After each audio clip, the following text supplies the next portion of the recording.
Right, here we are today. We're talking about this revolver, and we've got Hillbilly 1 is about to talk about it. You've heard him on other videos, and this is Hillbilly 1 talking about this pistol I picked up the other day. I picked this pistol up at a gun show about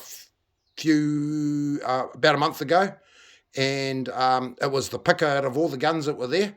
And I thought it was beautiful, and I thought I loved the condition of it, but he's going to talk about it. Okay. Yeah, well, today we're looking at a Colt 1849 model pocket pistol. It's got a 5-inch barrel, 31 caliber. This gun is serial numbered 26,876, and it is all matching numbers right through.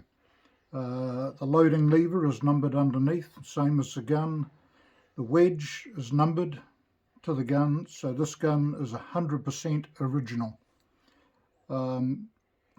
It's been used, but this is exactly the sort of condition I like to find them in. It's been used, but it's been well looked after. There's no sign of any repairs or any abuse. We're just going to come in on this a little bit more. Yep.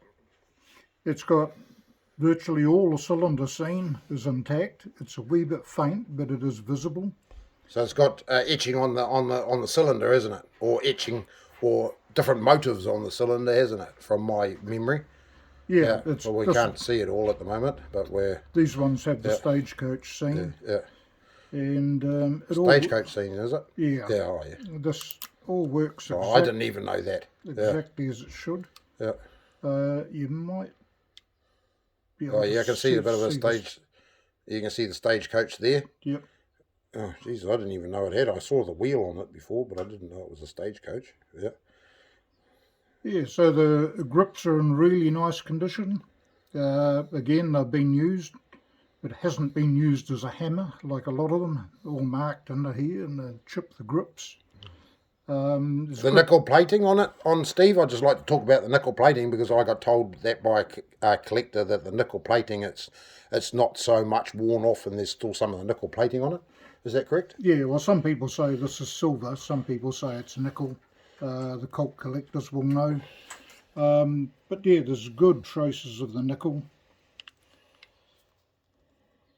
It's nearly always worn here, obviously, because it's, where it's handled. Yeah. Yeah, 5-inch barrel. The bore's fair to good,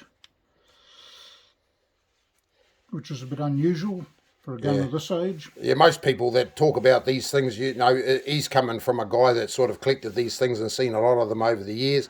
So the fair to good would be what he's telling him. I haven't said I thought it was good or very good, but he's more knowledgeable on it than me, so he calls it a fair to good.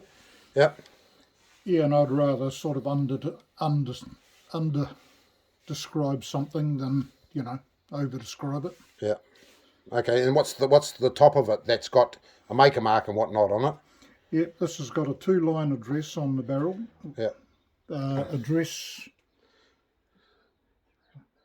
Hang on, you're putting a shadow on it. Oh yeah, okay, that's right. Yeah. You can't read it? Well, it's in the shadow. Oh yeah.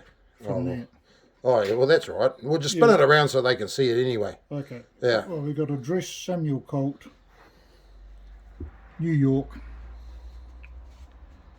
It's pretty clear, but New York City. Yeah. But as we get older, our eyes are not as good as they used to be. But I think we've got it pretty good there. It's quite there. So its address is Samuel Colt in New York City. That's what it says. Yep. And then you can sort of see the stagecoach quite clear on this sort of angle. Yep. And what else you want to talk about it on? The serial number, which I think I said, puts it, this is an early production pocket Colt with that serial number. It would put it, I haven't got my book with me, but it would put it somewhere around 1849, 1850. So it's an early one. Is that an H on there? I'm just having a look. Sorry. I don't know. Yeah. No, carry on. Yeah, so this may have been sold new in New Zealand or most likely it was bought here by a gold prospector when they had the big gold rush in Otago, which started about 1848-49, and thousands of people came from Australia. America and all over the world, did they? Yeah. A lot of Chinese as well? Yeah. Aye, and the Chinese could own this or no? It would have Chinese, we'll talk about what that initial's on the top, but if it was a Chinese guy would own it, it would have been in Chinese initials, wouldn't it? I've never really heard of the Chinese carrying guns. They were considered third-class citizens here back then. Yeah. But it does have initials on the top. Shane can probably get a good shot of that. Yeah, so it's got the initials. This could be possibly researched if you look at Land Wars, guys, because there's 3 different initials, and with a lot of time you might be able to find them in the Land Wars sort of records of the guys that fought in the Land Wars and the Musket Wars. This was still used in the Musket Wars, or was just out of date for the Musket Wars? Finished in 1843 or 6, wasn't it? Yeah, no, this would be... So that's a more Land Wars sort of era. Yeah. Yeah. So we've basically done it, and just want to talk about the shot, what it would have fired in the day.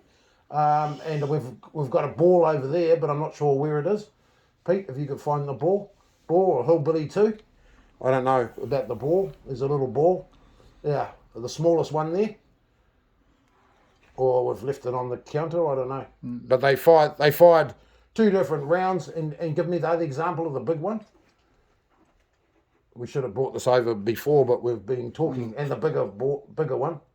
But no, the one that's sort of shaped like a bullet is not round. Yeah, pass that one over here.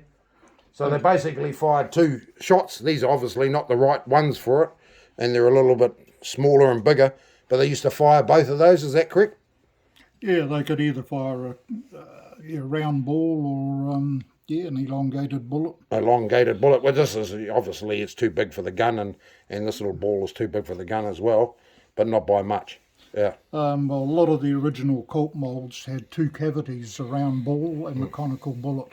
Yeah, I think half these questions while I'm doing these videos, because I really don't know a lot about them myself, and that's why I get Hillbilly One to talk about them. Yeah. The screws are better than you normally see. Yeah. A lot of the screws on these old guns have really been butchered by people trying to get them out with... And all the serial numbers are correct on it, so going right through the whole gun, you know, this thing is serial numbered, and then this thing that pops out, you were saying about the last 3 numbers of that? Yep. Yeah. Yep. So they only stamped the last 3 numbers? Because I do remember you saying that before, but we haven't mentioned that. Oh, so if we go in there, you only see the last 3 numbers on these things because that's the way they were. So I don't think many people sort of realise that they are serial numbered there. And also serial numbered on this, the loading rod. And I know is it? The loading lever. The loading lever, yeah. Yeah, just have to get them in the right place. Yeah, usually when you cock it, it'll go in the right place. It does what it should do. Yeah, but you can just see, where's that? Can you get in there? I don't know, I can get into everywhere with this camera, usually. Yeah, but you can just see them there, and they got the full serial number on it, correct? Yeah, but I'm struggling to get it, because, well, you'll see it in the photographs. Yeah, but it is there. And I did see it. So that means this gun is 100% original. No parts have been replaced. It's just a really nice, clean example. In full working order. Well, like I said, I bought it 3 or 4 weeks ago. I'm going to have a punt on this for $1 and let rip, but I hope I don't lose money on it. But this thing is a really nice gun, and it was the pick that I saw, you know, just with my feel. I just go off feel when I see a gun, and I don't really go off anything else, really. I feel a item of military, or I feel a item or gun-wise, and I just get that vibe through it, and I felt like this was the best gun.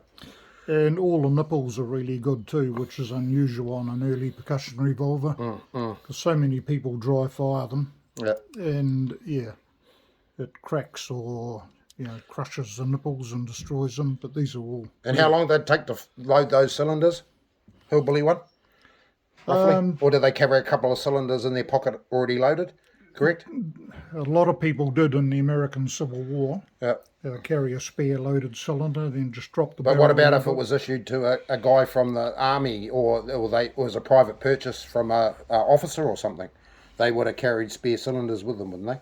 I don't think so. You don't think so? Because this number on the side of the cylinder is correct for it, and if they carried spare cylinders, it would be a mismatch. Yep. Yeah, or they carried a couple of cylinders with the same numbers on. No. No.